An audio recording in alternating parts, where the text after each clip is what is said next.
এতটুকু জেনে রেখে দিও, নওশাদের জন্য তার বড় ভাইয়ের জান আছে। ব্যাস, আমরা ভারতীয় সাদা চামড়া ব্রিটিশকে তাড়িয়েছি, এই ব্রিটিশদের দালাল কালো চামড়াগুলোকেও আমাদের তাড়াতে হবে। আমরা ভারতীয়, ভিক্ষা নয় অধিকার চাই। সংবিধান ছাড়া কোনো দাদা দিদির কথা মানি না। সংবিধানের কথা যে দাদা দিদি বলবে সেই দাদা দিদিকে মাথায় নিয়ে ঘুরবো।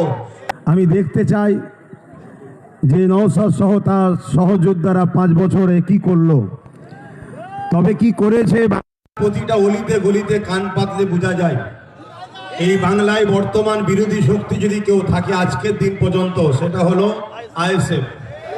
মিডিয়াতে হয়তো অন্য কাউকে বিরোধী শক্তি বানানো হয়, কেন রাজ্য সরকার বলেছিলেন তো বিজেপিকে ফান্ডে নিয়ে এসে লড়বো, তাই বিজেপিকে বিরোধী হিসাবে দেখানো হয়, কিন্তু হাকিকাতে বিরোধী বিজেপি নয়। তাই এ সরকারের পতনের পরে যে গভর্নমেন্টটাই বাংলায় হবে সেই গভর্নমেন্টটার নাম হলো আইএসএফ। আপনারা যে শক্তিতে যে মজবুতে দাঁড়িয়ে আছেন, আমি এতটুকু বলতে পারি এই শক্তি এই মজবুতে আর একটু যদি বিশ্বাসের সাথে ঐক্যবদ্ধ হয়ে আর একটুখানি যদি চাপ বাড়াতে পারেন, তাহলে আগামী দিন কিন্তু আপনাদের হাতেই বাংলা আসছে। তো যাক, আমি আপনাদের এই প্রোগ্রাম দেখেছি, সবই খুব ভালো লেগেছে। আপনারা এভাবে এগিয়ে যান। আমার সর্বদিক দিয়ে সহযোগিতা দোয়া আপনাদের সাথে ছিল, আছে, থাকবে।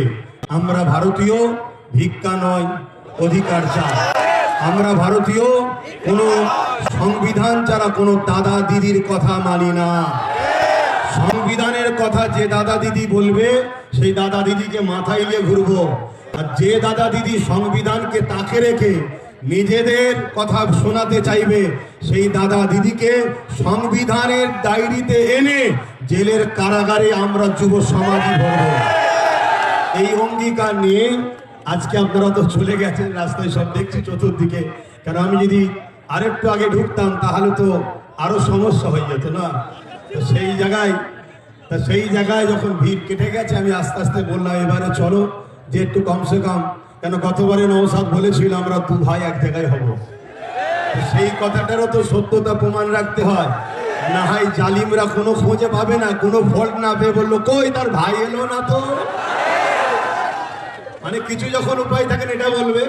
এতটুকু জেনে রেখে দিও, নওশাদের জন্য তার বড় ভাইয়ের জান আছে। ব্যাস, এবারে আমার আরো অনেক কাজ আছে, সেদিকটা দেখতে হয়, এদিকটা নওশাদ দেখছে তোমাদের সবাইকে নিয়ে, এবং তোমাদের সাথে নওশাদের সাথে আমি আছি, অবশ্যই পাশে আছি, তো সে আমি বিশ্বাস করি। তাই এই বিশ্বাসেই তো আজকে এত দূরে চলে আসলাম।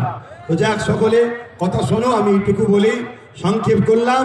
আমার শেষ আবার একটা কথা, আমরা ভারতীয় সাদা চামড়া ব্রিটিশকে তাড়িয়েছি, এই ব্রিটিশদের দালাল কালো চামড়াগুলোকেও আমাদের তাড়াতে হবে। ব্যাস, কথা শেষ করছি। সুস্থ থাকেন, ভালো থাকেন। ভারতবর্ষ জিন্দাবাদ, ভারতবর্ষের সংবিধান জিন্দাবাদ।